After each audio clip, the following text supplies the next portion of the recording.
जय हिंद मेरे प्यारे देशवासियों। मैं आपका भाई श्यामाकांत प्रसाद बनकटवा से। आज बिहार में जिस प्रकार नियोजित शिक्षकों का ये सरकार और इसके पदाधिकारी शोषण कर रहे हैं, ये समझ में नहीं आता है कि ये जो इनके सचिव है और उनके जो 4 सिपा सलार हैं, चाहे वो बोर्ड के सचिव हो या बिहार परीक्षा समिति के सचिव हो, सबकी मानसिकता एक ही हो गई है।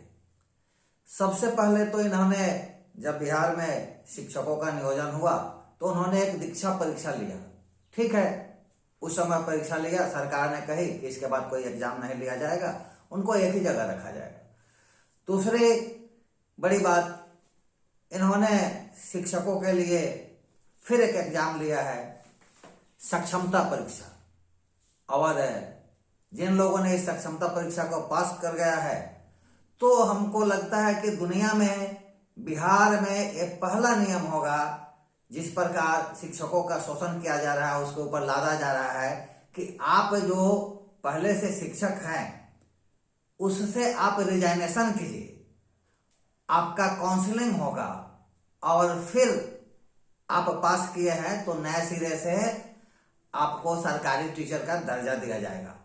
ये समझ में नहीं आता। हम पहले सुनते थे कि दुनिया में कुछ पागल किस्म के लोग होते थे जिनकी इच्छाएं ही कानून बन जाती थी।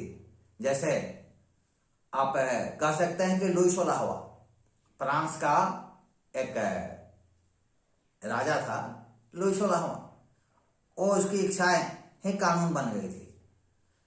कुछ पागल बादशाह जैसे मोहम्मद तुगलक, ये भी अनाप शनाप करके उसने अपने पूरे साम्राज्य का ही नष्ट भ्रष्ट कर दिया। तो आज सरकार बदली है और सरकार के मंत्री बदल गए हैं, लेकिन जो लोग यहाँ पर कार्यरत हैं तो कम से कम उनको इन शिक्षकों का दुख दर्द समझने की आवश्यकता है। मैं बिहार के उप मुख्यमंत्री विजय सिन्हा जी से और उप मुख्यमंत्री सम्राट चौधरी जी से हाथ जोड़ करके निवेदन करता हूं कि आप इस बात को गंभीरता से ले। आप देखें कि किस प्रकार की मानसिकता बनाई है इन अधिकारियों ने इन शिक्षकों का शोषण करने के लिए कि दोबारा इनको काउंसलिंग किया जाए और पहले रिजाइन दे दे।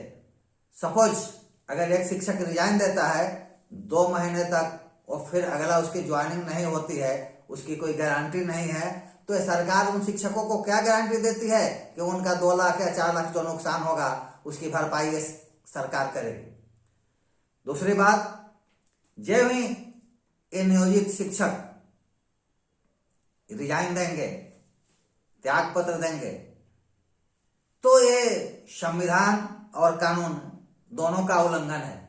इस स्थिति में ये जो सचिव है और इसके जो भी मंत्री या करता धरता है, उनकी इच्छाएं कानून बन जाती है। तो मैं तमाम बिहार के शिक्षकों से जो नियोजित हैं, इनकी संख्या करीब 3.5 लाख है, समझ लीजिएगा नहीं। और आपके परिवार में, हर एक परिवार में 10 आदमी है। आपको कौन तंग कर रहा है? आपको तंग कर रहा है ये जो 4 IAS हैं अधिकारी बैठे हुए, जो सेक्रेटरी रैंक के हैं। वो सरकार को हो सकता है कि अंधकार में रखे हो, सरकार को अंधकार में रख करके ये आपको परेशान कर रहे हो, ये हो सकती है। लेकिन सरकार को इस बात की संज्ञान लेने का जरूरत है। कोई बिहार में ऐसा माई का लाल MLA पैदा नहीं हुआ जो इस बात को विधानसभा में उठा सके कि इन शिक्षकों के साथ अन्याय हो रहा है।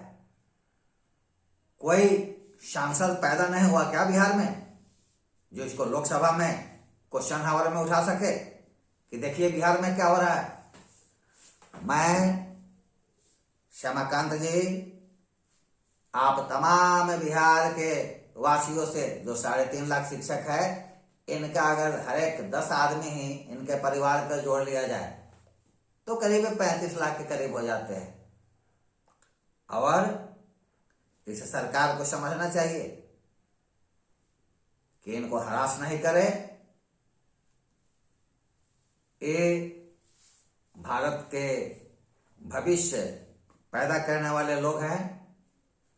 इतना ही कह करके मैं अपनी बात समाप्त करता हूं। और मैं फिर वैसे लोगों को जिन्होंने संविधान को और कानून को अपनी जागीर समझ ली है, तो हम पूरी जनता की तरफ से चेतावनी दे रहे हैं कि इस प्रकार की कार्रवाई बिहार में बंद होनी चाहिए।